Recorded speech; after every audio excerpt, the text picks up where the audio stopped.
ito ay rated SPG. Striktong patnubay at gabay ng magulang ang kailangan. Maaaring may masiselang tema, lengguwahe, karahasan, sexual, horror o droga na hindi angkop sa mga... Pabagsak na nga ang buhay nga nito ni Rika, kaya naman nga tumawag nga siya sa kanyang kapatid at ito ngang si Soraya, ang bagong karakter nga na mukha pa ngang mas masama ang ugali nga dito nga kay Rika. Kaya naman nga't malaking posibilidad na mapapanganib nga ang buhay nga nito ni Ikit. Ngunit ito ngang si Ikit ay may malakas na ebidensya na magpapatunay na ito ngang si Rika ang pumaslang sa kanyang tatay Gani.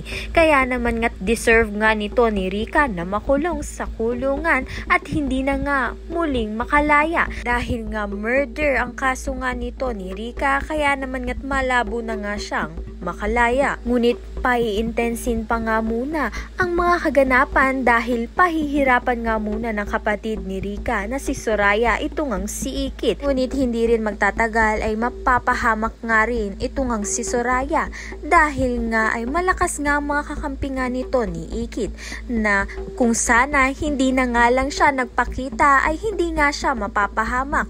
At sinisisi niya nga itong si Rika na nagpatulong nga sa kanya dahil hindi nga alam ni Rika at ni Soraya na ito ngang si Mayumi ay maraming ngang security na tutulong dito nga kay Ikit. At isa pa ay ito ngang si Mayumi ay hindi pa rin nga tumitigil sa kakahanap sa kanyang anak na si Emily na ngayon ngang si Ikit at tumulong pa nga itong si Matthew sa paghahanap. Kaya naman nga't mataas nga ang tsansa na malaman na nga ni Mayumi ang katotohanan sa kanyang anak na si Ikit.